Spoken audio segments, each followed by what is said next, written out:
करिए प्रारंभ। ओम तत्सत् अखंडमंडलाकारं व्याप्तं येन चराचरं तत्पदं दर्शितं येन तस्मै सद्गुरुवे नमः। गुरुर्ब्रह्मा गुरुर्विष्णु गुरुर्देवो महेश्वरः गुरु साक्षात् परब्रह्म तस्मै सद्गुरुवे नमः।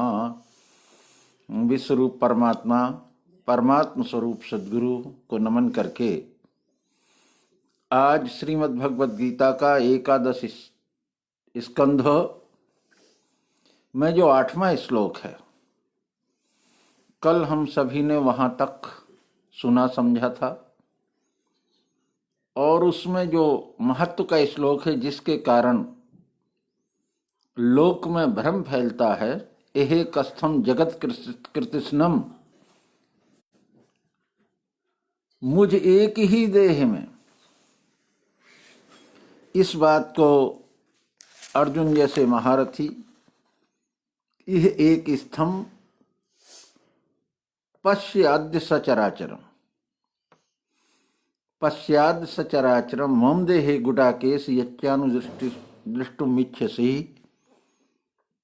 दृष्टुम इच्छसि, जो देखना चाहता है वो देख ले। इस बात पर अर्जुन को लगा कि कृष्ण जी की देह में सब दिखाई देगा, क्योंकि कलयुग में और द्वापर के अंत में ये मान्यताएं प्रारंभ हो गई थीं कि आत्मा देह में बैठती है, प्रकाश रूप होती है, योग करने से उसका ब्रह्मरंध्र में उजेला दिखता है, वो लल्लाट गुल्लाट भ्रमर गुफा से ऊपर ले जाके कोई स्थान है जहां केवल प्रकाश वर्णितम से परे हो, केवल प्रकाश रूप है। ऐसी जो अनेक मान्यताएं थीं, उन मान्यताओं में फंसा हुआ अर्जुन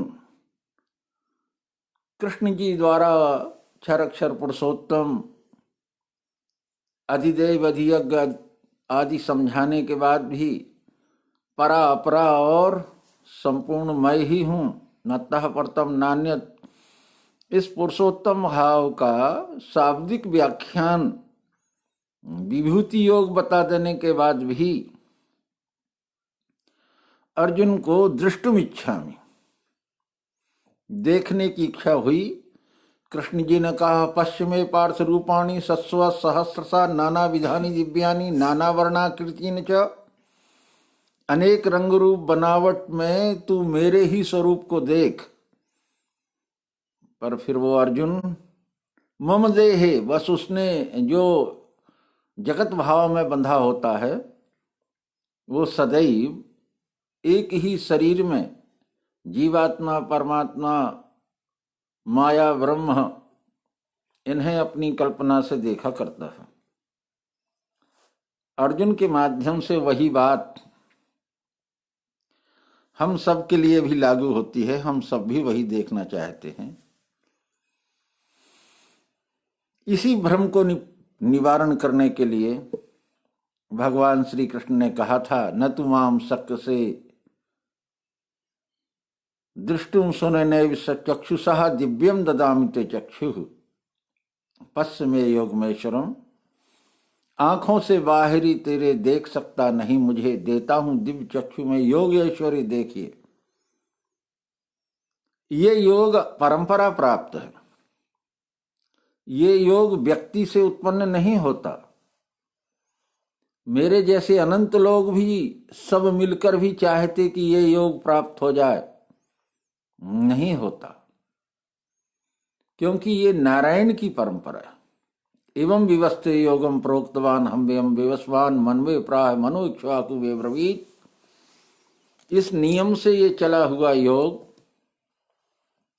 इस दृष्टिकोण से ये चला हुआ योग, परंपरा से चला हुआ योग परंपरा से ही प्राप्त होता है। एवं परंपरा प्राप्त मिमम राजऋषि विदुः।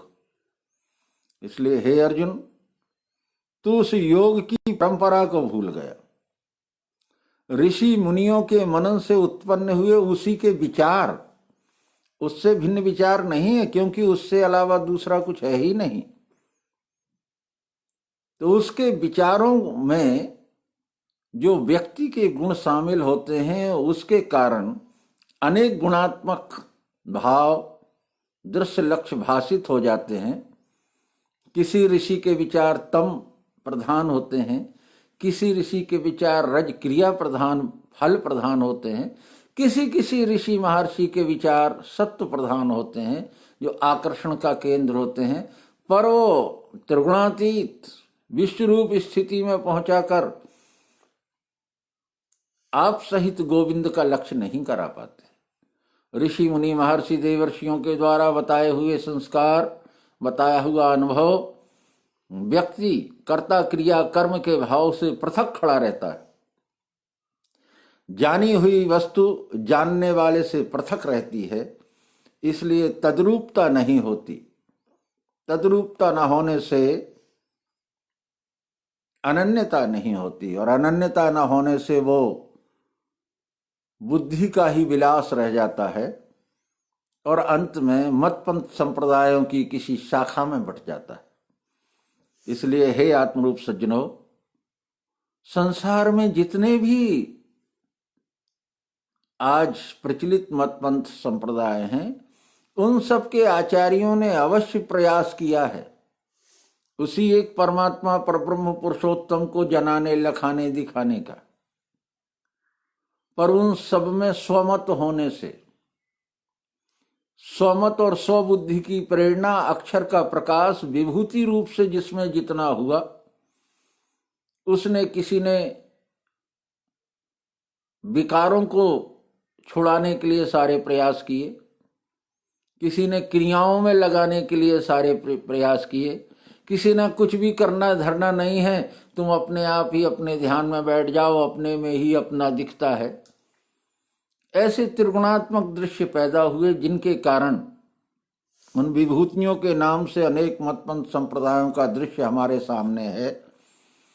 उन सब में कुछ ना कुछ अच्छाइयां हैं, वो भी कुछ ना कुछ लोक कल्याण और जगत के विकारों को दूर करने के लिए प्रयासरत रहे हैं, पर उन्हें जो स्थायी परंपरा प्राप्त योग दिव्यचक्षु योग है, जो केवल अवतार दे सकता है, वो अवतार के द्वारा ही प्रदत्त हो सकता है कि अवतार अक्षर भाव का पूर्ण प्रकाश लिए हुए और त्रिगुणातीत अवस्था में बैठ के सिद्धांत को व्यक्त करता है, जो जगत दृष्टि ज्ञान दृष्टि अर्थात देह दृष्टि और ज्ञान दृष्टि इन दोनों का कारण दिव्य दृष्टि में परिवर्तित कर देता है और उसके प्रकाश से संपूर्णता, जगत का कार्य, जगत का वैभव, जगत का स्वरूप, उसकी अखंडता, उसमें अखंड तत्व दर्शन, तत्व का स्वरूप, साम्यावस्था जिसमें बैठकर गुण कार्य करते हैं वो गुणातीत स्थिति, उसका प्रकाश जो अक्षर जिसमें कुछ होता जाता नहीं, इन सब का एक आधार, इन सब का एक अधिष्ठान जो विश्व है, जो पुरुषोत्तम है, वो पुरुषोत्तम भाव के निश्चय में मेरा भी विलय होता है। इसलिए आप सहित अन्य जगह गोविंद तो है पर आप अलग है, पर ये दिव्य दृष्टि की सनातन परंपरा में आप सहित गोविंद होता है।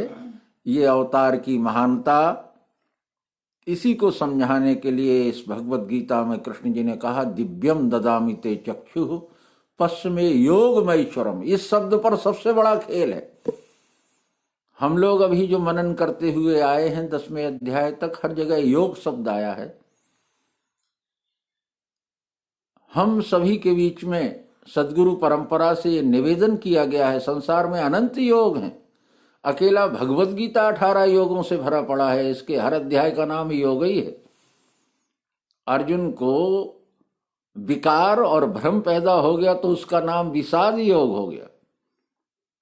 हमारे चित्त में गुणात्मक संसर्ग का जिसका योग हो जाता है उसे योग कहते हैं।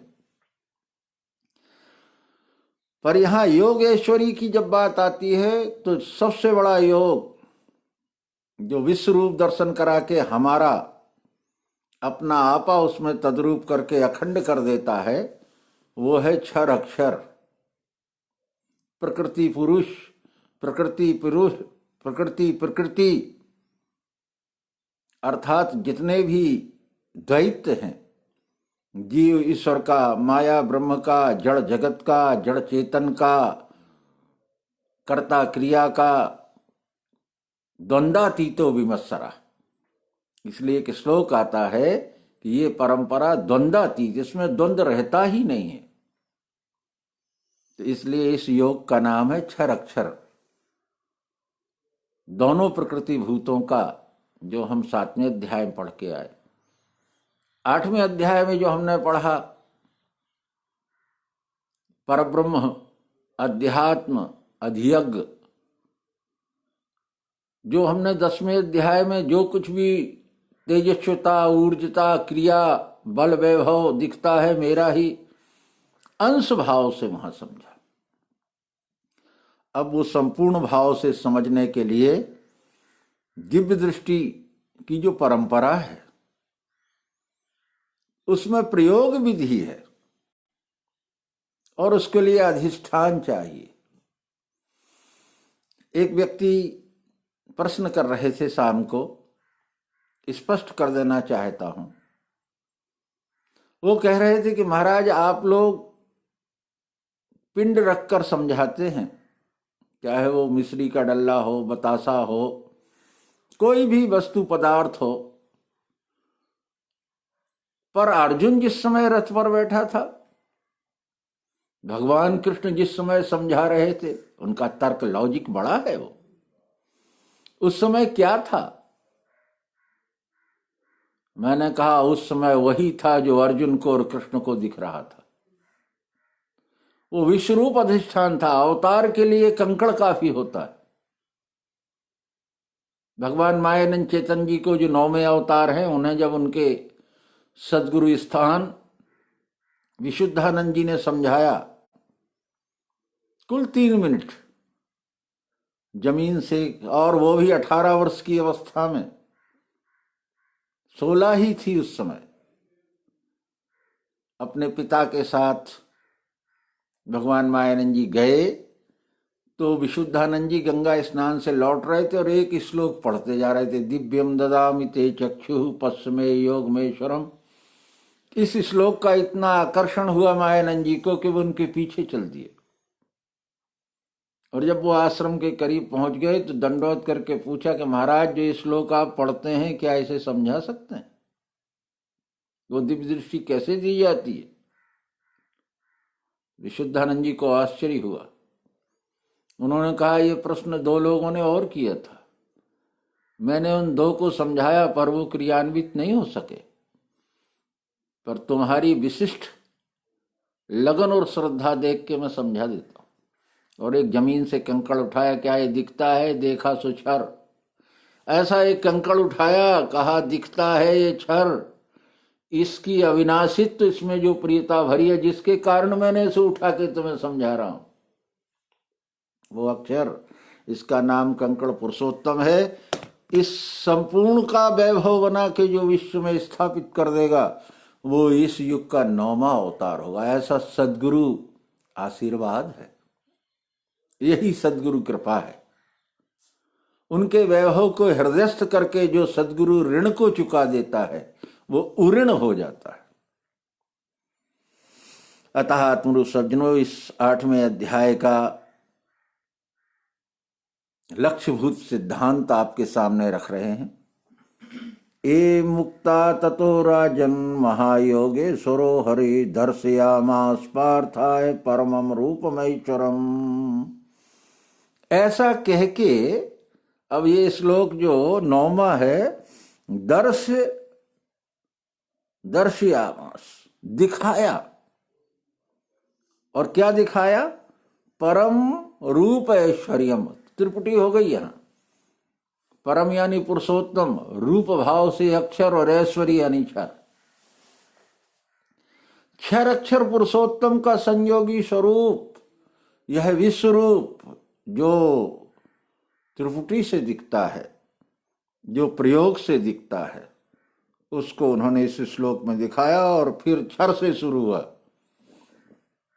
अनेक वक्त नैनम अनेक अद्भुत दर्शनम।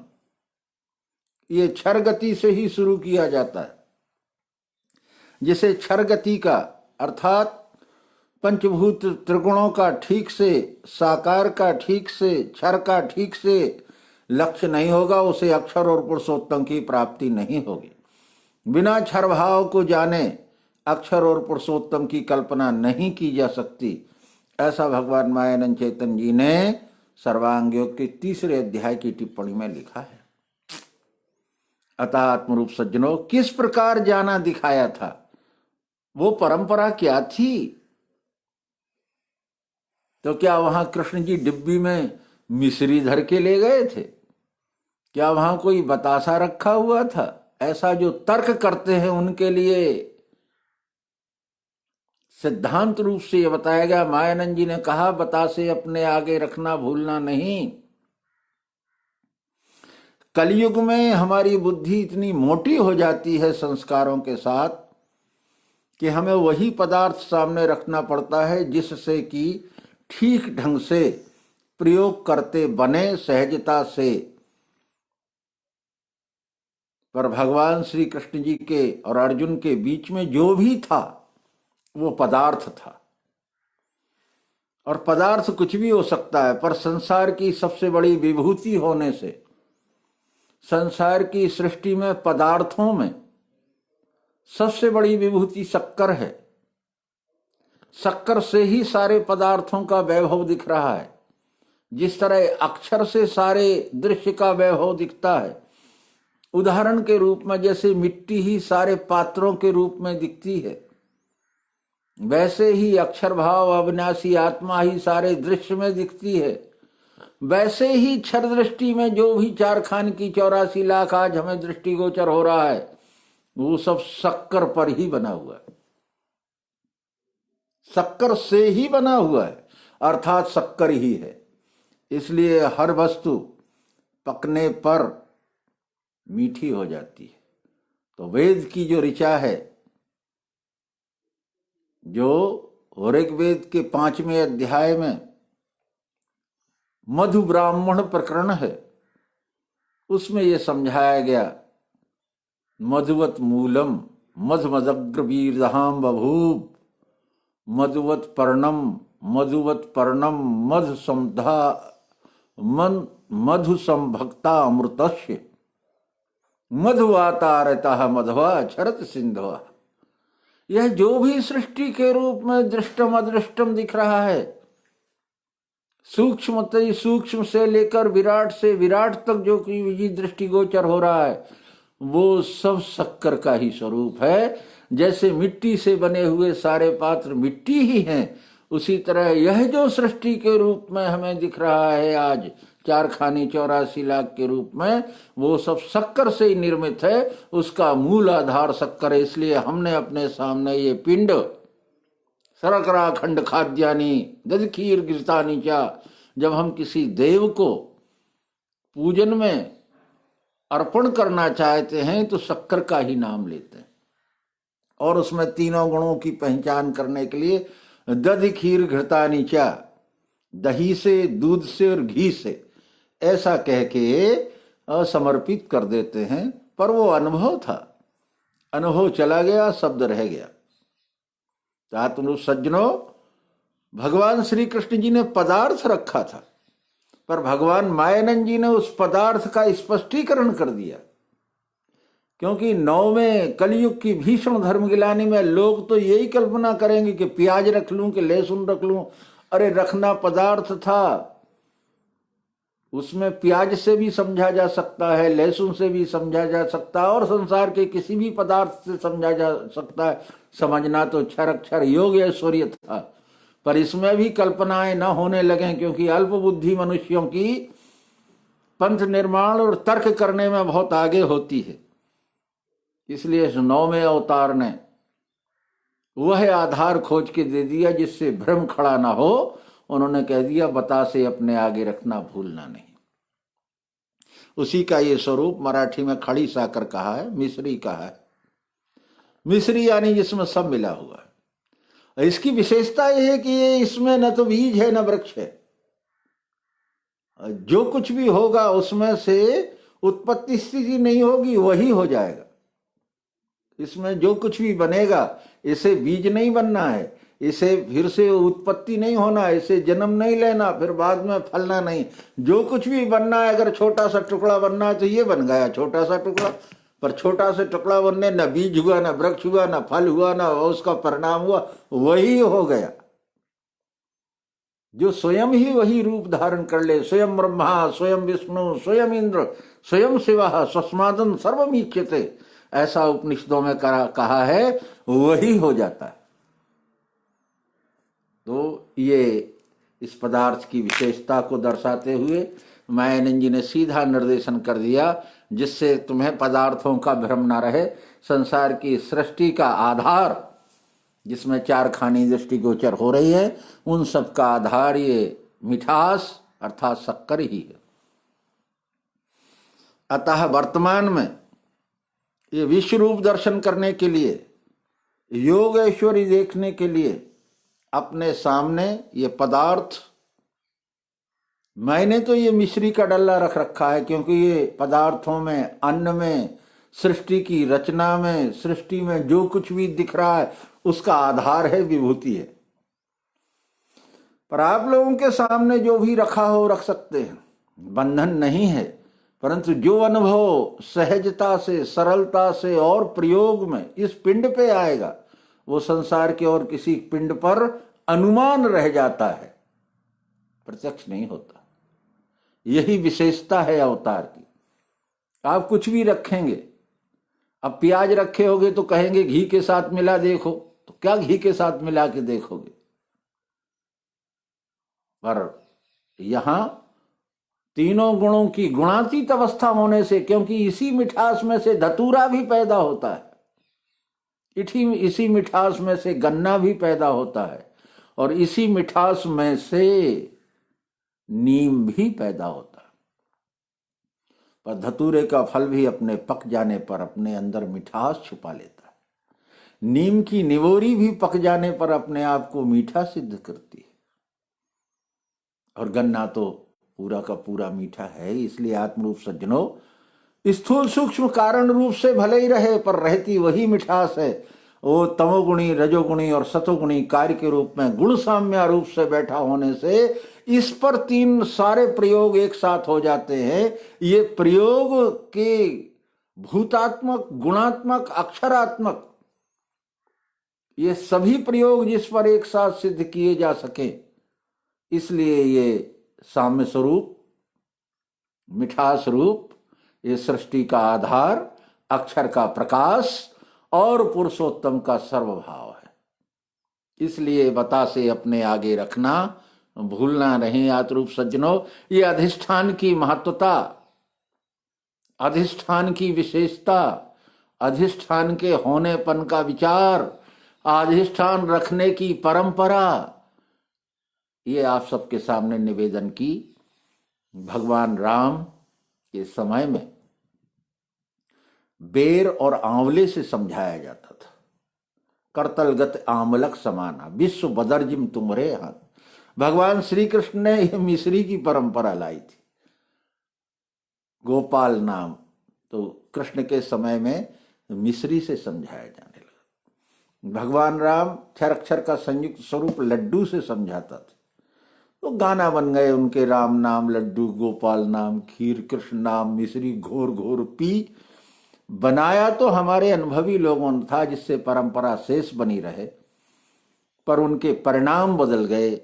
हमारी गुण लीलाओं के कारण उनके अर्थ बदल गए और हम अपने सार को भूल गए। इसलिए अधिष्ठान के बारे में कोई भ्रम न रहे, सर्व भ्रम निर्मुक्ता, सारे भ्रमों को छुड़ाने के लिए मैंने आपको अधिष्ठान की महत्वता, विशेषता, रखने की परंपरा और बिना रखे किसी को कुछ प्राप्त होने वाला नहीं, यह सिद्धांत आपेल। यही बात रामचरितमानस ने कही थी, बारी मथे घृत होए बरु सिकता ते बरु तेल, बिन हरि भजन न भव तरिय, यह सिद्धांत अपेल। ये वो सिद्धांत है जिसमें बनावट, मिलावट, रचना, कृत्रिमता, बौद्धिक योग्यता कुछ नहीं लगाया जा सकता। हाँ, तभी तो वो सत्य है। जो किसी के लगाने से, किसी के कहने से, किसी की साधना से, किसी के उपाय से जिसमें परिवर्तन हो जाए वो कभी सत नहीं होता। नास्तो विद्यते भावो ना भावो विद्यते सताह, सत का अभाव नहीं होता, एक रस रहता है। इसलिए आत्मरूप सज्जनों, अपने आगे पदार्थ रूप से ये पिंड हम रखते हैं और पिंड ब्रह्मांड की एकता में अपनी तद्रूपता जब हो जाती है तो दिव्यता होती है। अपनी तद्रूपता जब तक नहीं होती, मैं जानने वाला शेष रहता है, तब तक दिव्यता नहीं होती, ज्ञान होता है। और जानने का अनुमान जब कर रहे होते हैं तो शब्द ज्ञान होता है। इसलिए हम शब्द ज्ञान और अनुमान से ऊपर अपनी अखंड दिव्यता की ओर चलें, जिसका नाम दिव्य चक्षु है। उसका प्रयोग यहां प्रारंभ करेंगे। सज्जनों, सबसे पहला भ्रम है साधनों का। अर्जुन भी ऐसा मानता था कि कौन कौन सा साधन करूं, अधिदैव क्या है, अधिभूत क्या है, अधियज्ञ क्या है, कैसे बैठे, संन्यास क्या है, योग क्या है, कैसी आसन डालें, कौन सी क्रिया करें, कौन सी सांस खींचे, कौन सा प्राण निकाले। ऐसी अर्जुन की अनंत मान्यताएं जो उसने असित देवल व्यास नारद से सुन सुनकर मान रखी थी। 12 साल वो भी जंगलों में भटका था, अनेक साधु संतों का सत्संग किया था। उनके जो संस्कार थे और राजसत्ता में रहने पर जो राजसत्ता के संस्कार थे, इन सब का भीषण कचरा यानी मिश्रित भाव अर्जुन के अंतःकरण में बैठा था। इसलिए वो कहता था भ्रमतीव च मे मनः, यहां ठहरा नहीं जाता पार्थ, मन में भ्रम छा गया। उस भ्रम निवारण के लिए अवतार परंपरा में साधन बताए जाते हैं। स्वयंभू वस्तु परमात्मा पुरुषोत्तम विश्वरूप है और वो कभी कृत्रिम साधनों से नहीं जानी जा सकती। बनावट के साधनों से बनावट ही जानी जाएगी, सनातन साधनों से सनातन वस्तु जानी जाती है। तो अवतार ही इस पृथ्वी पर ऐसे आते हैं जो बनावट के साधनों को छोड़ा के सनातन साधन को प्रकट करते हैं। अन्य सारे लोग कुछ न कुछ क्रियाएं जोड़ ही देते हैं जिससे व्यक्ति जुड़ा रहे। उन्हें ये भय रहता है तमोगुण की दृष्टि से, ऐसा ना हो कल ये छूट जाए। कलयुगी परंपरा में तो लोग उनके गले में कोई धागा डाल देता है, कोई माला डाल देता है, कोई कंठी डाल देता है, कोई तिलक लगा देता है, कहीं ना कहीं से उसे बांधने का प्रयास करता है। अन्य जो थोड़े विचारक होते हैं वो उसे ज्ञान से बांधना चाहते हैं, मेरा बताया हुआ ज्ञान। और अवतार कहता है किसी का बताया नहीं हुए, तुम ही अपने को आप जानते हो जनार्दन। तुम्हारे हृदय में वो प्रकाश जो आच्छादित हो गया है, जो आवृत हो गया है, जो ढक गया है, अज्ञानावृतम ज्ञानम, वो अज्ञान से जो ज्ञान आवृत हो गया है, सदगुरु उस आवरण को हटा देता है और आवरण हटते ही आप सहित गोविंद ये दिखता है। तो साधनों के बारे में पैदा हुआ भ्रम जो त्रेता काल से लेकर ब्रह्मा जी ने जो रचना की थी, कर्म निर्माण ब्रह्मा से, उससे तुम करोगे, देवों को इससे पूजो, तुम्हारा हेतु वे करें। वहां से हमारे त्रेता से हमें जो आदत पड़ गई यज्ञ दान तप की, फिर द्वापर में आए तो पितृयज्ञ, भूत यज्ञ, देव यज्ञ, जप यज्ञ आदि इन कर्मों में लग गए और कर्ता बन के फल भोगने की आशाओं में उलझ गए। हमारे शाश्वत साधनों का, सनातन साधनों का अभाव हो गया।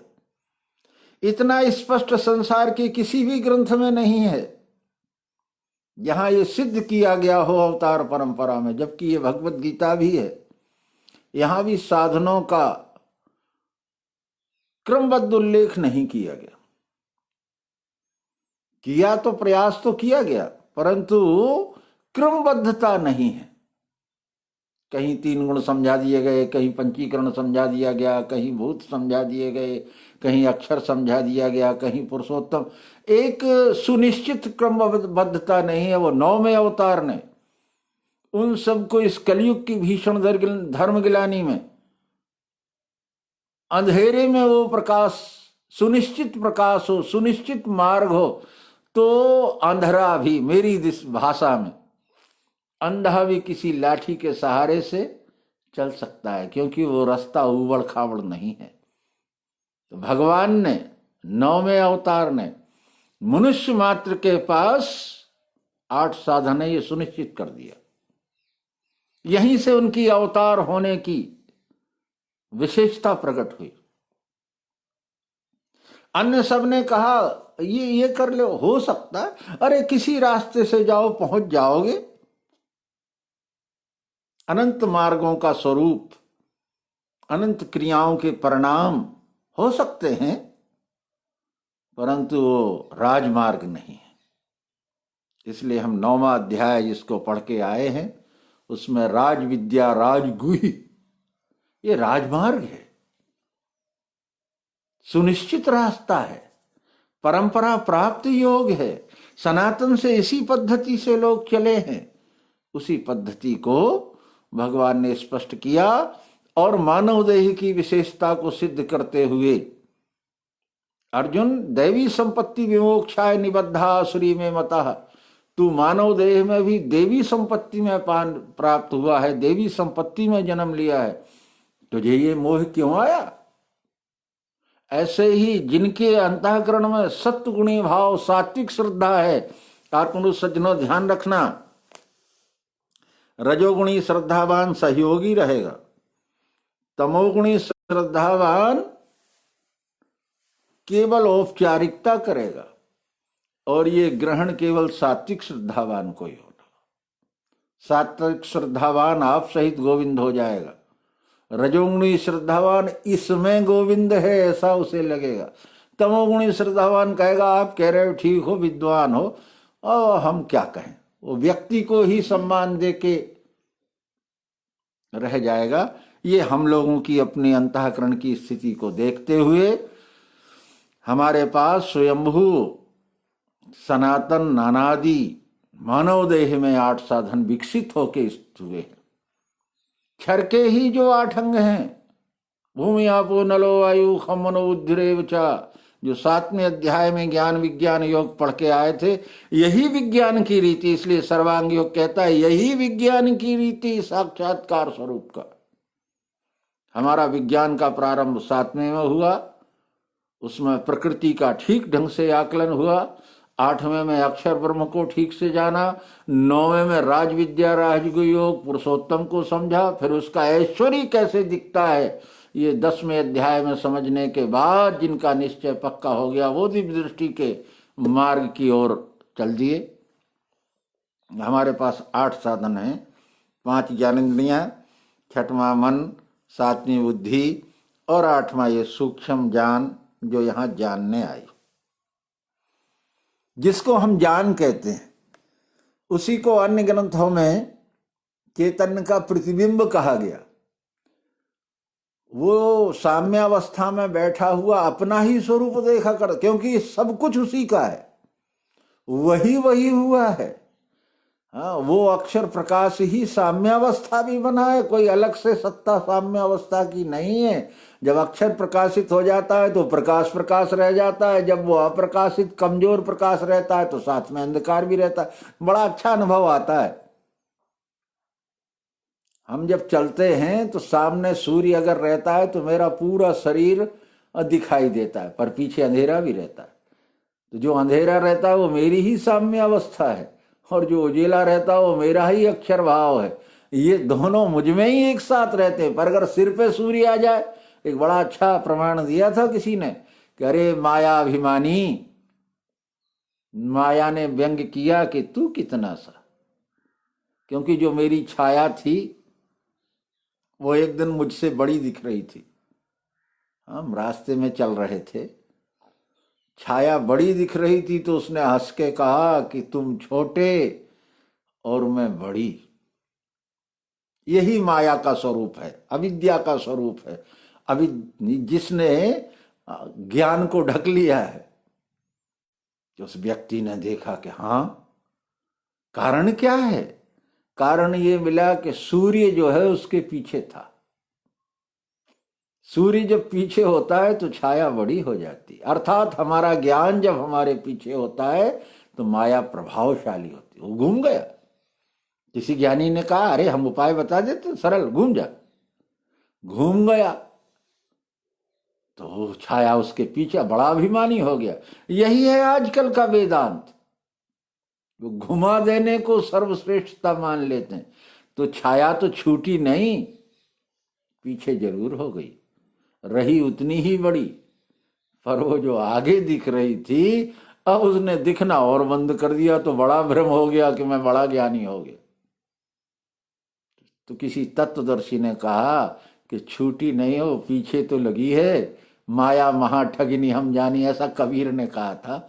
तब तत्वदर्शी विज्ञानी बोले कि एक काम करो, उस 12 वर्ष की दोपहर में खड़े हो जाओ जब ठीक सिर पर सूर्य हो, तो फिर छाया ना आगे होगी ना पीछे होगी, वो तुम्हारे चरणों में होगी, तुम्हारे में ही विलय हो जाए। ये साम्य अवस्था, वो सूर्य सा ज्ञान प्रकाशे सर्वदेह को, उस तरह से जो दिव्य चक्षु का ज्ञान हमारी बुद्धि में स्थिर हो जाएगा, तब फिर हमें ये माया, जीव, ब्रह्म, जड़ जगत, जड़ चेतन आदि सारी कल्पनाएं मुझसे ही उत्पन्न होकर मुझ में ही विलय हो जाएंगे। आत्मरूप सज्जनों, इसलिए सबसे पहला जब भी हम सब मिलके प्रचार करें भगवान का, तो साधनों पर सबसे पहले जोर दें। जिनके साधन ठीक नहीं उनकी साधना क्या होगी और वो क्या साध्य को पाएंगे। इसलिए साधन ही नहीं है तो साधना नहीं है, साधना नहीं है तो साध्य भी नहीं है। तो हमारे 8 साधन है, 5 ज्ञानेंद्रियां, 6वां मन, 7वीं बुद्धि और 8वां ये ज्ञान, यही हमारे बंधन के भी कारण है। इन्हीं के कारण हमने अनंत योनि जन्मो, अनंत बार, बहुनाम जन्म नाम अंते, और यही हमारे मुक्ति की भी साधन है। ये मुझे हर क्षण बांधते भी हैं और एक क्षण में छोड़ते भी हैं। इसलिए अपने साधनों का हमें ठीक आकलन अवतार के द्वारा प्राप्त हुआ। अब जिससे ये सब कुछ हुआ, जिसमें ये सब कुछ है और जिसमें ये सब विलय होता है, वो विश्व रूप का अधिष्ठान, ये हमने अपने सामने रखा। अपने साधनों से साधना करके साध्य को प्राप्त करें। हमारा साध्य परमात्मा विश्वरूप है और साधन प्रयोग है। जो साधन से साधना प्रयोग है। तो सर्वप्रथम हमारी 5 ज्ञानेंद्रियों में से एक ज्ञानेंद्रिय नेत्र से प्रारंभ करते हैं। नेत्र से प्रारंभ करने का कारण और कहीं से भी आकाश से कर देते, वायु से कर देते। नेत्र मध्य में है। नेत्र जागृति का कारण है। जागृति में मैं नेत्र में बैठा होता हूं। मेरी उपस्थिति नेत्रों में प्रधान रूप से होती है। सत्व का पूरा स्वरूप मैं नेत्रों से प्रकट करता हूं। इसलिए सर्वप्रथम नेत्रों में तो भ्रम था, दिव्यम दिदाम ते चक्षु। नेत्र 2 हैं और दोनों का मिलके दृष्टि 1 है। नेत्र 2 हैं और दृष्टि 2। नेत्र हैं, एक क्षर एक अक्षर। 2 नेत्र हैं, एक ज्ञान एक कर्म। इन दोनों को एक रस दृष्टि विश्व रूप पुरुषोत्तम में हो जाए, वो है दिव्य दृष्टि। तो अब हम यहां से प्रारंभ करते हैं। हमने सर्वप्रथम अपने साधन आंख से देखा और इस आंख से जो दिखता है एक पिंड, एक पदार्थ, ऐसे ही सारे पदार्थ दिखते हैं। पर इस आंख में देखने की ताकत है या नहीं, जब तक ये प्रकाश इस नेत्र में नहीं आता और जिसको देखना है उस पर भी प्रकाश नहीं पड़ता, तब तक ना दिखाई देता है ना देख सकता। अर्थात सिद्ध हुई कि मेरा नहीं है। यही है सुदर्शन चक्र। भगवान कहते हैं मेरे सामने आ जा, मेरे सुदर्शन चक्र से कोई नहीं बचता। सुदर्शन सुंदर दर्शन है जिसका, अर्थात दिव्य दृष्टि का निश्चय ही अपना आपा विलय कर देने के लिए सुदर्शन है। अग्नि ही नेत्र में बैठी हुई है, इसलिए वो चक्षु बन के इसको देख रहा है और अग्नि ही इसमें ओतप्रोत है जिससे ये रूप बन के दिख रहा है। और अग्नि ही बाहर प्रकाशित है, जिससे आंख और ये पिंड दोनों प्रकाशित है। अर्थात इन तीनों भावों में नेत्र रूपी साधन से प्रयोग रूपी रूप भाव की साधना करके अखंड अग्नि तत्व जाना, और उससे मैं अलग नहीं, मैं वह हमारे से अलग नहीं। पर आत्मरूप सज्जनों, प्रयोग भी कर लेना। मैंने कई बार इसमें भ्रमित हुआ हूं। मैं इसको जब ढक लेता हूं ऐसा, तो हमें लगता है मिश्री ढक गई। सज्जनों, मिश्री न पहले देखी थी न अभी देख रहे हैं, नेत्र रूप देखता है। आप जो भी मेरे सामने दृष्टिगोचर हो रहे हैं, जाने अनजाने, उन सब का मुझे नेत्र से रूप ही दिख रहा है, किसी का नाम नहीं दिखता। आंख रूप ही देखती है। ढक जाने पर ये लाल लाल सा हो गया, खुल जाने पर सफेद, पर वो जो देखती है वो क्षणिक और सीमित देखती है।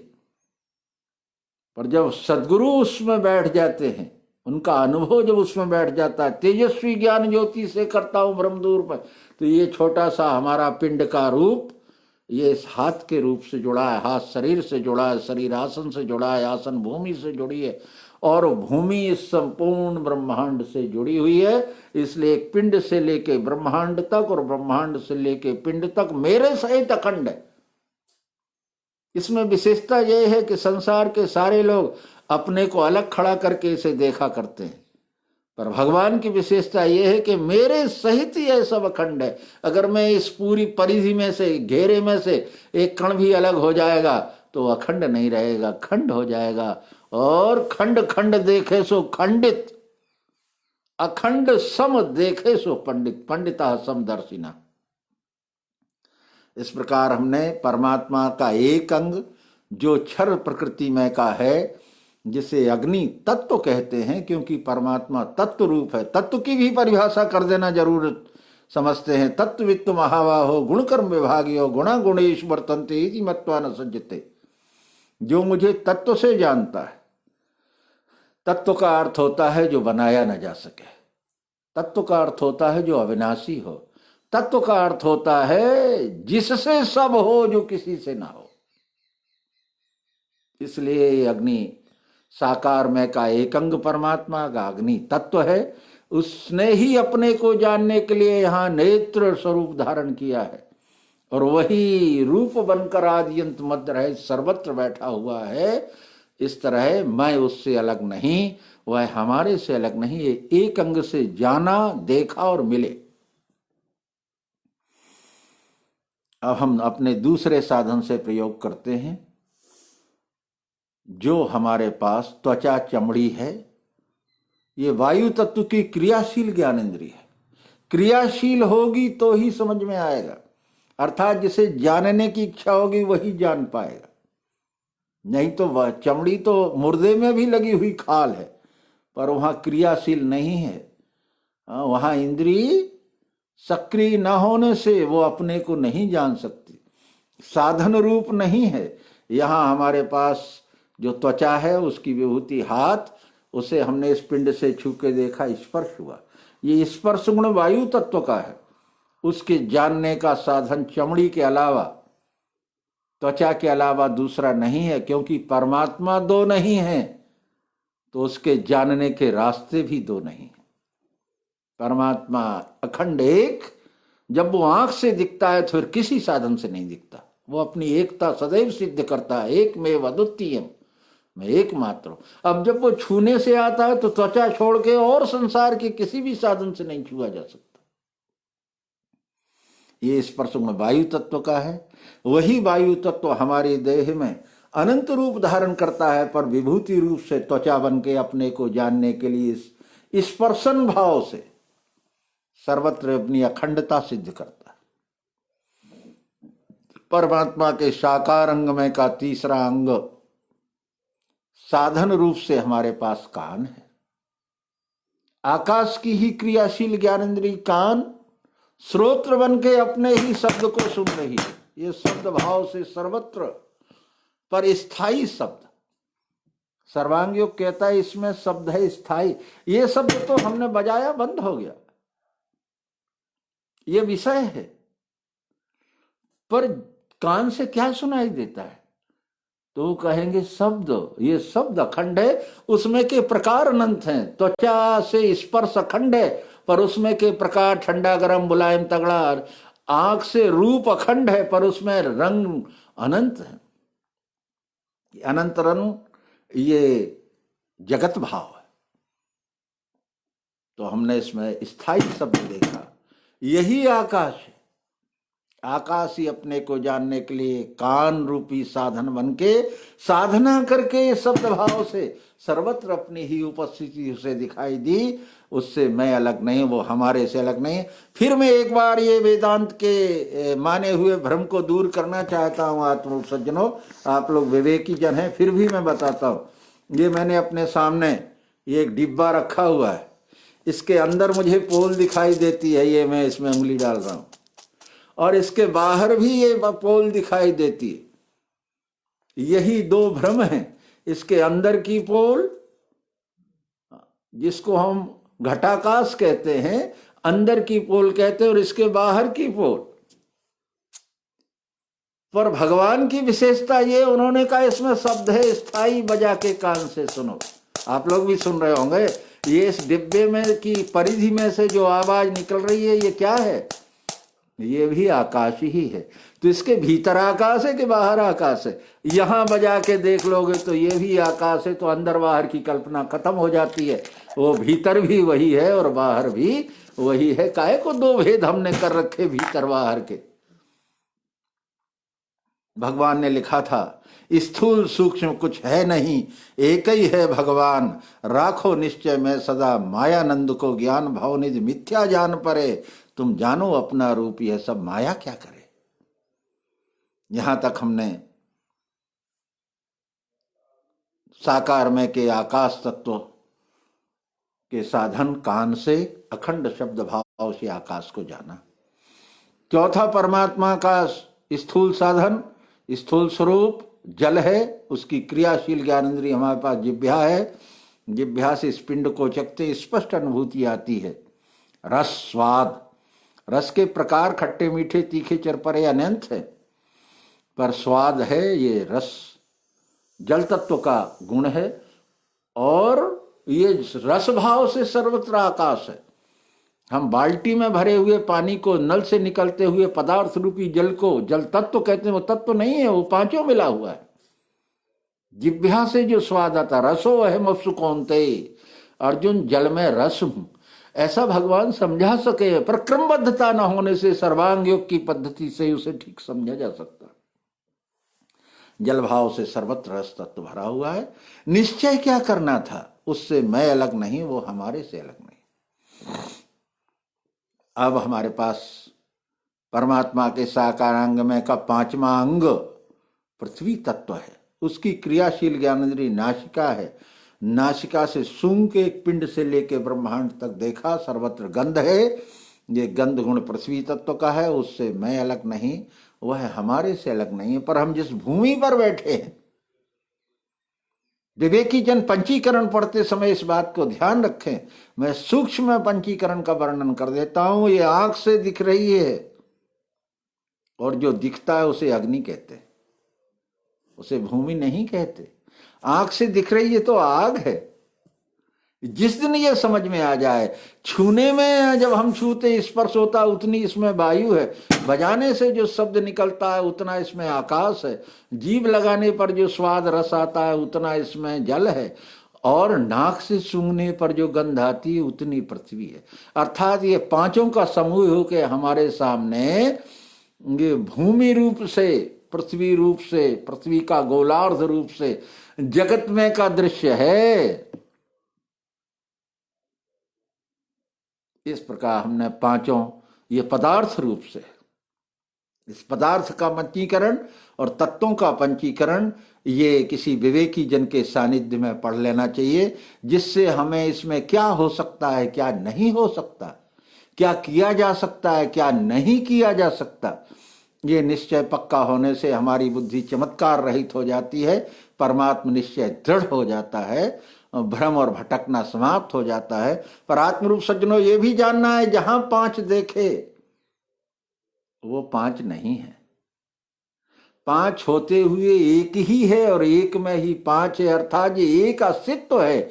एक ही अस्तित्व में पांच साधनों से पांच प्रकार दिखाई दिए, पांच चीजें नहीं, पांच वस्तुएं नहीं है, पांच प्रकार है। जैसे मैं एक ही हूं, पर हमारी रचना में इधर उजेला दिखता है, इधर गंजी दिखती, इधर हाथ दिखता है, इधर पैर दिखता है, अनंत प्रकार दिखाई देते हैं, पर सारे प्रकार जिस एक में ही जुड़े हैं और एक से ही सारे प्रकार प्रकट होते हैं, वो अस्थि रूप है।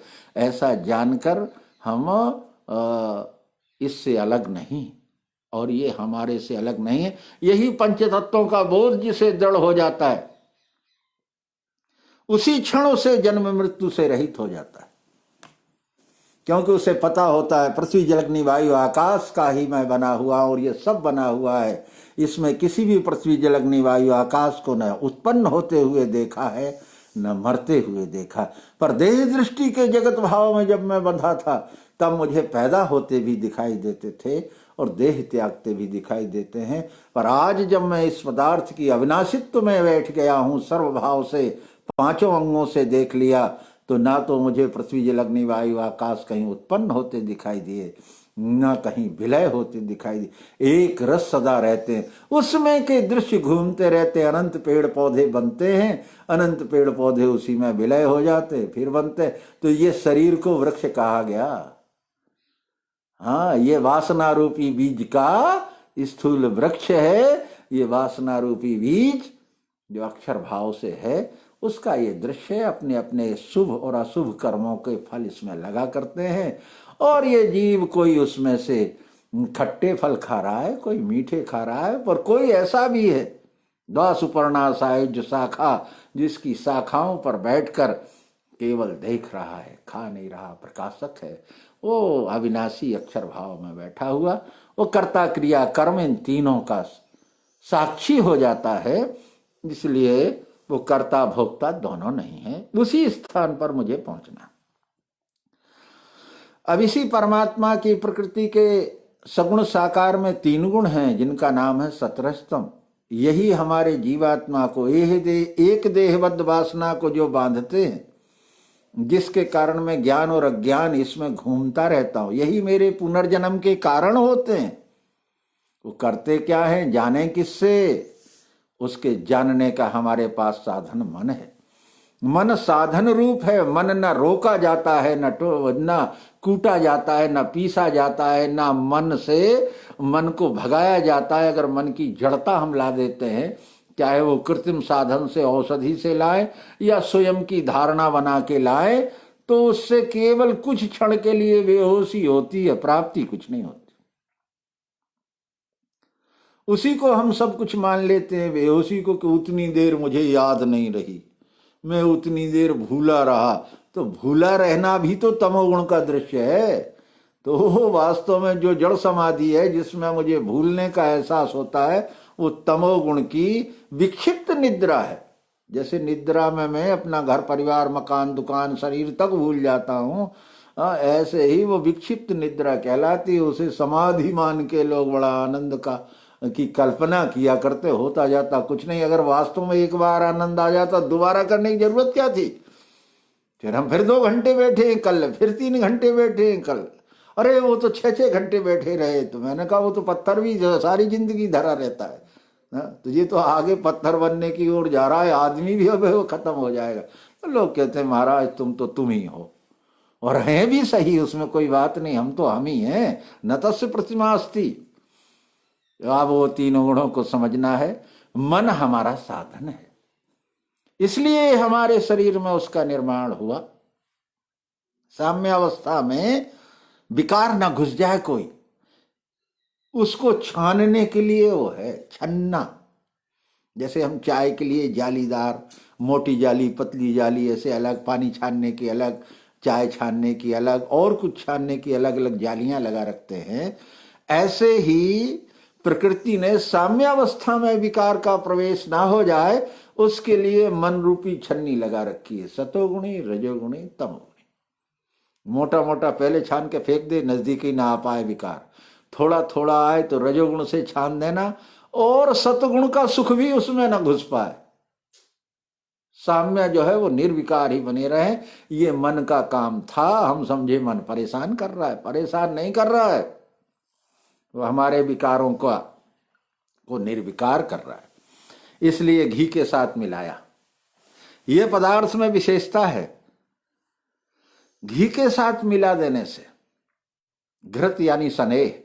अब घृत का बड़ा लंबा व्याख्यान है रामचरितमानस में, अपने जीवन में भी, कि पहले गाय हो, फिर वो घास चरे, फिर वो दूध दे, फिर दूध लगाने वाला अकलदार हो, फिर दूध किस पात्र में रखा, खराब पात्र में रख दिया तो फट जाता है, फिर उस दूध को अच्छे पात्र में रख के गर्म करो, फिर उसे जमाओ, फिर मथानी घुमाओ, फिर मक्खन निकालो, फिर मक्खन को तपाओ। 7 कर्म हैं, 7 प्रकार के कर्म करना पड़ेंगे तब जाके घी मिलेगा। तो यही हमारे सप्तावरण है। 7 प्रकार के आवरणों को पार करके जिसका स्नेह सत्य हो जाता है वो घी के साथ मिला देखे, तब वो सत्य प्रकट होता है।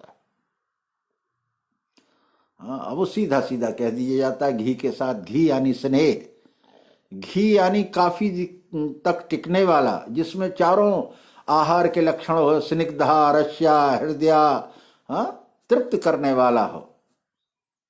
तो ये घी के साथ अर्थात प्रेम के साथ, स्नेह के साथ। हाँ, प्रेम तो अखंड है, स्नेह जो है वो दृश्य है।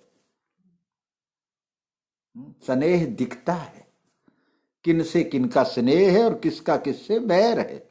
प्रेम तो एक रस है। तो स्नेह के साथ मिलने से सत्वगुण दिखाई देगा। इसलिए हमारा स्नेह किस में ज्यादा होता है, उस ओर मेरा आकर्षण होता है। ये सत्व। जल के साथ मिलाओ, लगता तो है कि मिल गया। हाँ, जल के लिए ज्यादा कोई अथानी मथानी कुछ इधर उधर, हाँ, केवल इतना ही है शुद्ध है कि अशुद्ध है, 2 ही निर्णय करना पड़ते। घी के लिए दुनिया भर के तमाशे करना पड़े, तो और जल में केवल इतना ही देखना है शुद्ध है कि अशुद्ध है। तो जल के साथ मिलाया, मिलता हुआ तो दिखता है, पर परिणाम कुछ क्षण सुखदाई, और फिर यही रजोगुण का काम है कि वो जुड़ता भी है, टूटता भी है, फोड़ता भी है, जोड़ता भी। बड़ी जल्दी, बड़ा प्रेमी है साहब, वो तो सबसे मिल जाता है। ऐसा लगता है घुल मिल गए, फिर यार अब तुमने बातें ही करना है, अरे मैंने उनके लिए बहुत किया पर उन्होंने कुछ ध्यान नहीं दिया, खट से टूट गया। ये रजोगुण है। तमोगुण जिसे अकेला खाओ, सूखा सूखा व्यवहार, नमस्कार, हाँ नमस्कार, हाँ नमस्कार, यानी क्या, सूखा व्यवहार कर लिया, ठीक है, अब सामने दिख गए तो कर लेते हैं, पर उनसे कुछ हमारा है नहीं, अब वो है भी नहीं इस लायक, इतनी बातें और अपनी जोड़ दी। तो ये तमोगुण अकेला खाने से, जिससे मन को हमारे को स्थायित्व प्राप्त ना हो, प्रेम न जुड़े, वो तमोगुण। जिसमें कुछ जुड़े और कुछ टूट जाए वो रजोगुण, और जो सदैव जुड़ा रहे वो सतोगुण। ये मन का कार्य है। वो साम्यावस्था में एक भी विकार नहीं जाने देता। सत्वम सुखे संजयति, सुख भी साम्यावस्था में नहीं जाने देता। साम्यावस्था में एक ही चीज जाती है, अक्षर प्रकाश से अगर चली जाए तो शांति जाती है, सुख नहीं जाता। सुख स्वर्ग तक ले जाता है। आत्मरूप सज्जनों, गहराई से समझना ये बात। साम्य अवस्था में अगर कोई चीज जाती तो शांति जाती है। अगर त्रिगुणात्मक आपको सुख के बंधन से जिस दिन छूट जाएंगे, सुखम बंधन प्रमुच्यते, सुख रूपी बंधन से जिस दिन छूट जाएंगे उसी दिन शांति प्राप्त होगी। नहीं तो इस संसार में शांति प्राप्त होती नहीं। सुख प्राप्त हो जाएगा, कुछ को स्थायी हो जाता है, कुछ को क्षणिक हो जाता है।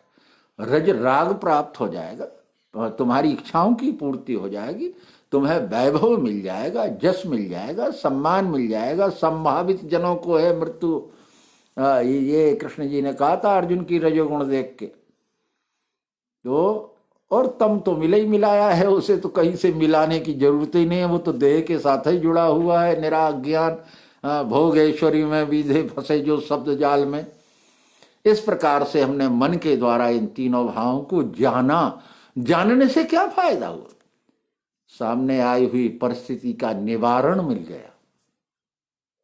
मन के किस गुण से कौन सी परिस्थिति आई, किस भोजन से कफवात पित्त गड़बड़ हो गए, किसके द्वारा क्या निर्माण होता है, सत्वगुण कफ, रजोगुण वात और तमोगुण पित्त, और मन बुद्धि अहंकार कैसे बन गए, मेरी बुद्धि में मन में विकार कैसे आ गया, ये मन बुद्धि अहंकार का दृश्य कैसे पैदा होता है, ये सारी चीजें यहां हमने साम्य स्वरूप को जाना।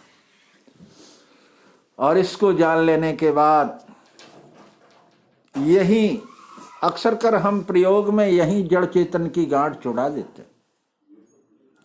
और वो हलन चलन रूपी गांठ को ही छुड़ा पाते कि ये बस पदार्थ चलता फिरता नहीं, मैं चलता फिरता हूं।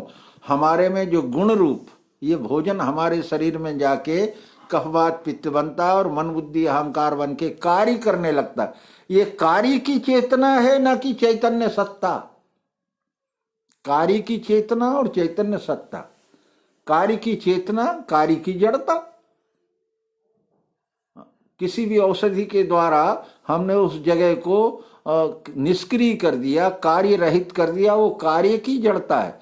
किसी को कोई दवा रिएक्शन कर जाती तो उसके शरीर में अनेक प्रकार की कंपन आदि कंपातिरेक होने लगता है, तो वो कार्य की चेतनता है, वो जड़ चैतन्य भाव नहीं है ईश्वर भाव का। पर यहां जीवों में अन्य के द्वारा जो कार्य करके मन बुद्धि अहंकार बन जाते हैं, ये कार्य में की चेतना है, ये गुणों में की चेतना है। इस चेतना से मैं अपने आप को भ्रमित होकर ये समझने लगता हूं यही जीव है, यही चैतन्यता है, यही जड़ चेतन की भ्रमता है। इसलिए आत्मरूप सज्जनों, चैतन्य सत्ता तो पुरुषोत्तम है। ऐसा यहां जड़ चेतन भाव भी समझ के अब हमारे पास 5 ज्ञानेंद्रियां, छठवां मन, इनसे हमने ये सगुण साकार जाना। इसी के 8 अंगों का ये अखंड स्वरूप जाना। इससे मैं अलग नहीं, ये हमारे से अलग नहीं। ऐसा अखंड निश्चय होके जिस सगुण साकार माया ब्रह्म जीव जगत में हम भ्रमित थे, वो हमें पता चल गया, अरे ये तो आकार सहित जो दिख रहा है ये साकार, ये परमात्मा का ही सगुण स्वरूप है। मैं इससे अलग नहीं हूं, उसी का अंश हूं, अर्थात तो वही हूं। पर गुण कार्य के विभाग से कहीं कार्य, कहीं कारण, कहीं कर्ता, इस प्रकार मैं इन सारे भाव में खेल रहा हूं। यहां तक हमने 8 जाने। इसी को प्रकृति, माया, आदि शक्ति, जगदम्बा, उत्पत्ति स्थिति लय, और इसकी लय अवस्था साम्य अवस्था,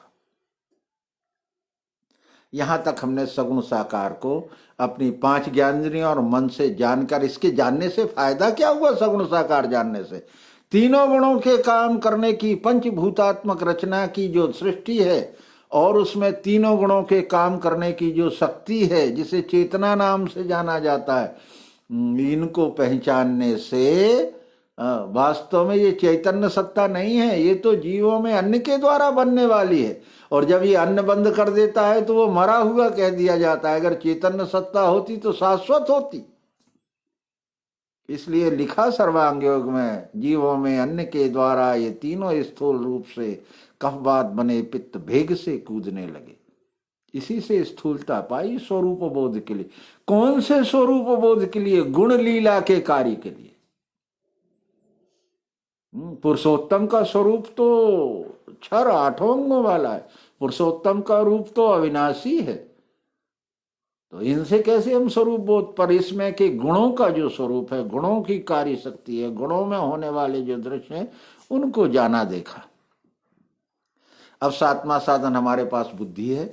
बुद्धि इसी पिंड से लेके ब्रह्मांड पर्यंत इन सब में भरा हुआ एक ही मिठास, एक ही अविनाशी तत्व जो अस्थि भांति परिरूप है। 3 शब्द बोलने की क्या जरूरत थी? अस्थि अकेला कह देते हैं, है से नहीं इसका शब्द होगा। है तो क्या है, ये प्रश्न खड़ा हो जाएगा। है तो मिठास यानी होकर दिख रहा है, भांति है ने अपने होने को सिद्ध किया, इसलिए है तो है ही, वो तो त्रिकाल में है, उसमें वो कालातीत है, पर वो होकर प्रिय रूप से ये डिब्बा बना, है तो है ही पर होकर ये प्रिय, तब तो इसमें सामान रखे हैं। भांति और प्रिय है, पर दो दृश्य, भांति अक्षर भाव से और प्रिय दृश्य भाव से वो दिखने लगता है ही दो भावों में हमें दिखता है, भांति और प्रिय। यह भांति और प्रियता ही नित्यता बताती है। नित्य, नित्य यानी अनित्य की सापेक्ष है। इसका निश्चित लग रहा है कि कोई चीज अनित्य भी है, तब तो ये अपने आप को जबरदस्ती, अनित्यता ये थी कि मैंने ये टुकड़ा तोड़ डाला और तोड़ दिया, पर टुकड़े के बाद भी ये कहता है मैं तो रहा, तुम मुझे मिटा नहीं पाए। तो अनंत रूप धारण करने के बाद भी ये अपने आप को सिद्ध करता रहता है, इसलिए अपनी विशेषता बता रहा है। ये भी सूक्ष्म अभिमान है अक्षर का कि मैं नित्य हूं, क्योंकि कितने ही तोड़ो फोड़ो पर मैं रहता तो हूं, इसलिए नित्य से नित्या नाम शुद्ध है।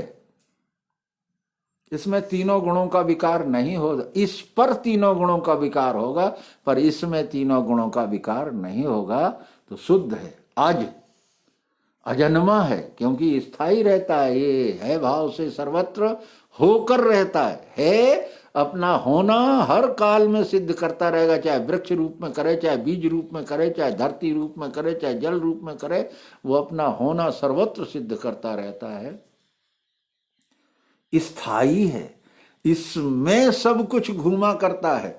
पर ये जैसे का तैसा रहता है। जैसे धरती पर हजारों गाड़ियां दौड़ रही हैं, पर धरती भी गतिशील है, ऐसा नहीं कि धरती कहीं रुकी है, पर वो दौड़ते हुए स्थित है, इसलिए स्थायी है। अज है यानी अजन्मा, उस पे उत्पत्ति स्थिति लय की क्रिया होती है, पर उसमें कुछ नहीं होता। जैसे मिट्टी पर हजारों घर बनते हैं, हजारों घर मिटते हैं, पर मिट्टी जैसी की तैसी रहती, बनते हुए भी मिट्टी ही रहती है, स्थित है। निश्चयवान में वो अविनाशी तत्व स्थित रहता है। हमारे चित्त में वो चैतन्य का प्रकाश प्रतिबिंबित रहता है, वो सदैव अपना होना सिद्ध करता है। और साक्षी, जब वो त्रिगुण में कौन सा गुण कार्य कर रहा हूं, अपना तो अपने को बेईमानी की भी साक्षी रहती है। मैंने अगर किसी का ये चश्मा उठा लिया तो मैं साक्षी हूं कि मैंने इसका चश्मा लिया है। तो अज्ञान में भी साक्षी रहता है, ज्ञान में भी साक्षी रहता है। इस प्रकार से वो अविनाशी तत्व जो एक रस अखंड शाश्वत सनातन स्वयंभू अस्थि भांति प्रिय रूप से है, बड़ी व्याख्या है इसकी। इसी को आत्मा, निराकार, शाश्वत, स्थायी और बड़े बड़े नाम दिए गए।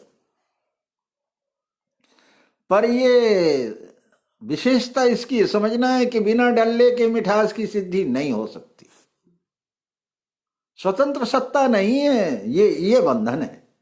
बस यही भूल जाते हम इसे आत्मा कह के इसकी स्वतंत्र सत्ता स्वीकार कर लेते हैं, और इसके जो बाहरी दृश्य हैं इन्हें हम जड़ कह के छोड़ देते हैं। यही आधार हमारे भ्रम का और भ्रमित होने का कारण बनता है। साकार के बिना निराकार की सिद्धि नहीं, आकार के बिना उसके अविनाशित्व का क्या प्रमाण, भातित्व के बिना कैसे अस्तित्व। इसलिए तीन शब्दों से अस्थि भाति प्रिय रूप से आत्मा, निराकार, अविनाशी, व्यापक, अखंड, शाश्वत, इन शब्दों की जितनी भी उपाधियां हैं कूटस्थ, वो सब इसी साकार में सिद्ध होती है। इनकी पृथक सत्ता कोई सिद्ध करना चाहे तो मिलने वाली नहीं। अब कितनी बड़ी बात, मैं आत्मा हूं, सिद्ध शरीर से कर रहे हो। है मैं आत्मा हूं, मैं अविनाशी हूं, मैं निराकार हूं, मैं अखंड हूं, सिद्ध काय से कर रहे हैं। गुरु जी भी शरीर धर के बैठे और चेला भी शरीर धर के बैठे और बात करते हैं आत्मा की। इसलिए सगुण बिन निर्गुण पंगु विचारा, सगुण बिन निर्गुण लख ही ना पड़े, चाहे पच पच क्यों ना मरे। दो थे ही नहीं, हैं ही नहीं, तो पृथक सत्ता भासेगी कहां से? अस्थि अगर है होगा तो भाति और प्रिय दोनों होगा। प्रिय उसका क्षर भाव और भाति उसका अक्षर भाव, अविनाशी भाव, दोनों एक साथ रहते हैं, कभी पृथक होते ही नहीं। अब मैं जो जानने आया था, मैंने, यहां जरूरत पड़ती है सदगुरु की। इतने पढ़ने के बाद सदगुरु की जरूरत है। यहां लगता है वो तत्वदर्शी आचार्य भगवान कौन है, इसका निवारण भगवान पद पर बैठा हुआ व्यक्ति ही कर सकता है। उसकी परंपरा का पालन करने वाले उस कुल में पैदा हुए लोग भी उसी परंपरा को चलाते, पर सिद्धांत भगवान का। वो कहते हैं तुझे दो जो दिखाई दिए जरा अलग कर ले, पृथक सत्ता इनकी सिद्ध कर। अर्जुन तुझे दो दिखा रहे हैं, इनको दो को मुझे भी तो दिखा दे कहां कहां है। और जीव अपने अभिमान के कारण उन्हें पृथक करने का भी प्रयास करता है, इसके टुकड़े को अलग करना चाहता है इस प्रकार, और इसकी मिठास को अलग करना चाहता है। मैं आत्मा को अलग देखना चाहता हूं। और ये लोगों ने जाने क्या क्या करवाया हमसे, देखो यहाँ उजेला होगा, फिर वो ऊपर उजेला प्रकाश दिख रहा है, हाँ टंग, ध्यान रखना चूक न जाए। ऐसी अनंत कलाएं कराई हैं लोगों ने। वो सत्ता जाने कहाँ की सत्ता। ठीक था उस समय जब अविद्या और अज्ञान से ग्रसित होता है तो पृथक ही कोई सत्ता है ऐसी कल्पना करता और उसे पाने की चेष्टाएं करता रहता है। अंत में सदगुरु कहते हैं इसका एक नाम, ये विशेषता है, नाम रख दीजिए। इसी नाम की महत्वता है। नाम माने संपूर्णता। नाम उस वस्तु का होता है जो अखंड होती है। अखंड नाम भी है और खंड नाम भी है। नाम के दो भेद है। खंड नाम आंगिक नाम होता है और अखंड नाम ही, उसमें उपाधि नहीं होती, इसका कुछ नाम है। अब जैसे ही कहा मिश्री नाम तो खंड हो गया, तो नाम कहिए उपाधि मत दीजिए, तो वो अखंड पुरुषोत्तम है। और नाम में आपने कुछ भी रख दिया राम तो सीमित हो गया। उपाधि देते ही वही सीमित हो जाता है। नाम पुरुषोत्तम भाव, इसलिए मायानंद जी ने सर्वांग योग में नाम में कोई उपाधि नहीं दी थी, नहीं तो वो विश्व रूप कह देते, तो खंड हो जाता, वो क्षर हो जाता फिर। इसलिए नाम जो है, नाम यानी उस पदार्थ की संज्ञा जिससे उसकी पहचान होती है, पर पहचान के लिए हम उपाधिक नाम देते हैं। इस अखंड का नाम दे दिया विश्वरूप, पुरुषोत्तम, अस्ति, जिसमें सबका विलय है। ऐसा ये विश्व ही परमात्मा। इस नाम को जानने पर ये जो नाम, जो मैं था, मैं भी मेरा एक नाम है। मेरा नाम एक आत्मा भी है, मेरा नाम एक शरीर भी है, मेरा नाम इंद्रियां भी है, मेरा नाम विषय भी है। ये सब नाम जिसमें जाके विलय हो जाते हैं, उसका नाम एक देह में मैं है। और वही सारी मैं, जितनी मैं हम सब देहधारी चिल्ला रहे हैं, वो सारी मैं जाके विश्व में विलय हो जाती है। सबकी मैं उसी विश्व से उत्पन्न होती है। उसी विश्व में हम सबकी मैं अपने गुणानुसार रह रही है और उसी विश्व में अपनी मैं विलय हो जाती है। जो जहां से उत्पन्न होता है, जिसमें रहता है, उसी में विलय हो जाता है। इसलिए विश्व ही पुरुषोत्तम का स्वरूप है और उससे मैं अलग नहीं, वह हमारे से अलग नहीं। इस अनन्यता को धारण करके हमारे स्वभाव गुण के अनुसार जो मैं पात्र हूं, अपनी पात्रता के अनुसार जो आचरण होता है, जो व्यवहार होता है, जो कार्य होता है, ये हमारे ही अपने अंग की पहचान से होता है। आत्मरूप सज्जनों, इसमें विशिष्ट ध्यान ये रखना है, मैं इस विश्व में का एक अंश, एक कण, एक इकाई हूं, पर उससे अभिन्न हूं। पर इकाई अभिन्न होते हुए भी, जैसे मैं ये उंगली आपके सामने उठा रहा हूं, ये शरीर का ही अंग है, पर पूरा शरीर नहीं है, पर शरीर से भिन्न भी नहीं है। इसलिए मैं अभिन्न भी हूं और पूर्ण भी नहीं हूं।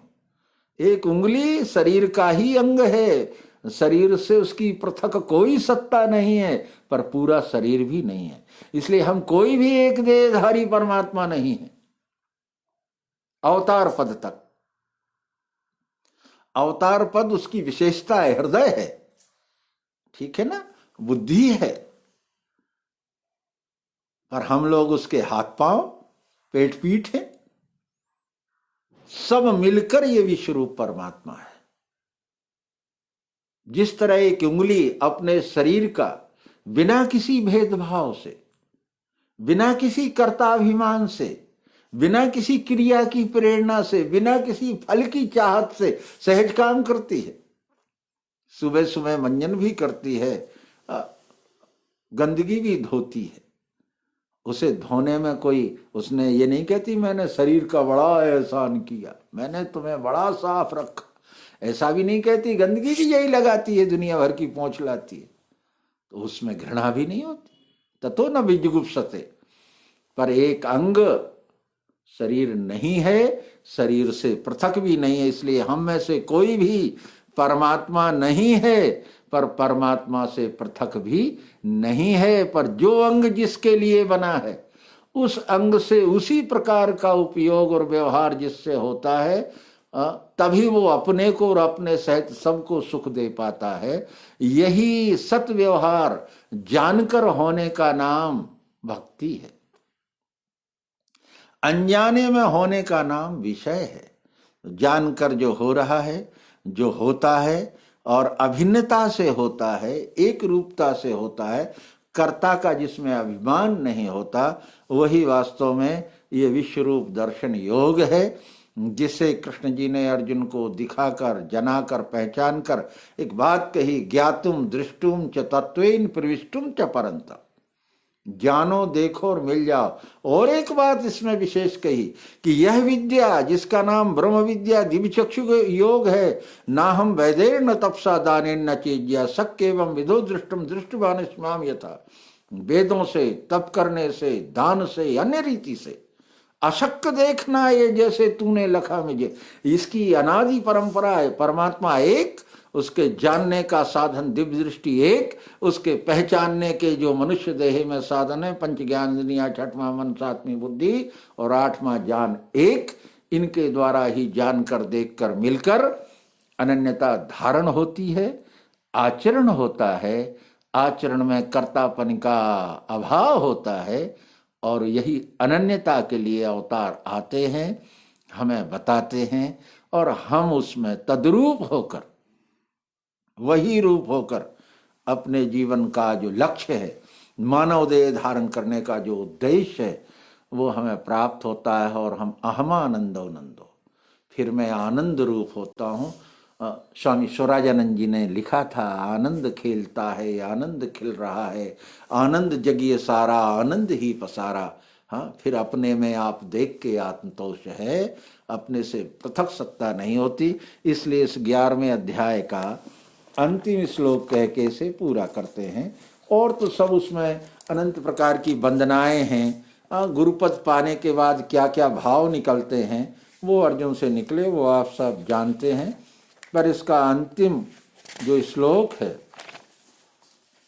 वो भगवान ने जो संदेश दिया था, वो संदेश हम सब के लिए वो है, मत कर्म मत परमो मद भक्ता संग वर्जिता निर्वैरः सर्वभूतेषु यशमेति पांडव। ये श्लोक बहुत महत्व का है। इतना सब कुछ विश्वरूप समझ लिया तो इससे करेगा क्या तू? क्या फायदा होगा इस विश्वरूप को समझने से? क्या लाभ मिलेगा इससे? तो क्या कहा उन्होंने? अंतिम श्लोक है, स्वकर्मी मुझ में निष्ठा भक्त मेरा संग जो। स्वकर्मी, ये विश्वरूप दर्शन के बाद ही तुझे अपने वर्ण कर्म की जागृति होगी। जिन्हें विश्वरूप दर्शन नहीं है वो इस पृथ्वी मात्र में अपने वर्ण कर्म की जागृति नहीं कर सकते। इसलिए किसी से भी हम सत्कर्म की आशा ना करें। ये बात बड़ा कठिन हो जाता है। जब हमारे जैसे लोगों को भी इस तरह कहा जाता था तो हमें लगता था क्या हम बुद्धू हैं? हाँ, हम क्या आचरणहीन हैं? आप हमें बार बार कह देते हो बिना दिव्य चक्षु के सत्कर्म की आशा नहीं की जा सकती। अरे हमने तो बहुत सालों से अपने चरित्र को, गरिमा को, गुण को, आचरण को बड़ा बांध के और संयम में रखा है। अरे बोले ये संयम किया तुमने देह का, मन को रोक के रखा है, पर किस गुण के हो वो तो करके ही नहीं दिखाया। जिस गुण के हो उस गुण जिसके लिए तुम बने हो, अरे नीम हो तो तुम कम से कम नीम नीम की कड़वाहट तो दिखाओ और उसकी निवोरी मीठी बन के बताओ। तो स्वकर्मी मुझ में निष्ठा, मुझ में यानी पुरुषोत्तम, पुरुषोत्तम में निष्ठा होते ही क्षर क्षर का द्वंद्व समाप्त हो जाएगा। संसार का सबसे बड़ा द्वंद्व है आत्मा और शरीर, यही भ्रम है जड़ और चेतन। भक्त मेरा असंग जो, तो क्या हो जाएगा? असंग हो जाए। असंग, असंग हो जाने का अर्थ है साम्य अवस्था में बैठा हुआ, गुणों के संग से छूट जाए, निर्वैरा सब भूतों से। अब ये सृष्टि में किससे बैर? ये मिठास ही ने तो ये सारे रूप, टुकड़े टुकड़ा, हाथ पैर पूछ सब इसी ने तो धारण की है। अब मेरे ही सब है या मैं ही इन सब की संतान हूं, जिस भाव में मुझे बैठना। पार्थ वो मुझ में मिले, मुझ में यानी पुरुषोत्तम भाव में, विश्व भाव में स्थिर रहते हैं, इसलिए उनके ही सब स्वरूप है। अब मैं किस अंग से बैर करूं? हाँ, बाल कटवाता भी हूं, नाखून काटता भी हूं। तो जहां जड़ता है, जिन्हें कोई बोध नहीं है, उन्हें कटवाता हूं। और जितना बोध है और कितना नहीं है, नाखून जो आगे आगे के जितने होते हैं ना, उन्हें बोध नहीं है। जितना बोध नहीं है और जितना बोध है, हाँ, दोनों ही एक ही जगह है ना, तो उतना काटता हूं। तो कटवाता भी हूं, काटता भी हूं, मरता भी हूं, मारता भी हूं। सब मुझ में हो रहा है। हे पार्थ, इस प्रकार अनन्य योग द्वारा ही तत्वतः इस प्रकार मैं जानने देखने वैसे मिलने योग पार्थ हूं। इसका परिणाम, इसकी फलश्रुति है वो मुझ में मिले। वो फिर अखंड रूप से इस विश्व में ही स्थित है, विश्व कार्य में ही तद्रूप है, विश्व ही उसका स्वरूप है, अर्थात सब वही वही है। ऐसा जानकर देखकर इस 11वें अध्याय की इस दिव्य दृष्टि योग के द्वारा, इस प्रयोग पद्धति से समझकर, इसी को अवतार परंपरा कहते, यही है अवतार का मानना। जो वास्तव में भगवान को मानना चाहते हैं, मानते हैं, मानने की श्रद्धा रखते हैं, उन्हें इस सिद्धांत में ही स्थिर होना पड़ेगा। यही है उनके चरण चिन्हों के पूजना, यही है उनकी चरणों की सेवा, यही है उनके चरणों का अनुकरण, यही है उनके चरणों की कृपा। अर्थात करके पाइए प्रयोग से। इस प्रकार समझते समझाते हुए ये 11वें अध्याय का विश्वरूप दर्शन, इस अध्याय का नाम विराट दर्शन भी नहीं है, जगत दर्शन भी नहीं है, इस अध्याय का नाम विश्वरूप दर्शन है। इस बात का ध्यान रखें कि वह पुरुषोत्तम का स्वरूप है, उससे मैं अभिन्न हूं और ये गुण कर्म विभाग के साथ कार्य करते हुए सदैव आनंद रूप हूं। इस निश्चय में बैठकर भगवान श्री मायानंद चैतन्य जी द्वारा आविष्कृत इस दिव्य चक्षु योग को धारण करके अपनी अखंडता सिद्ध करता हुआ आनंद ले मानव देह धारण करने का उद्देश्य पूरा हो गया। सद्गुरु भगवान की जय। ओम शांति शांति शांति।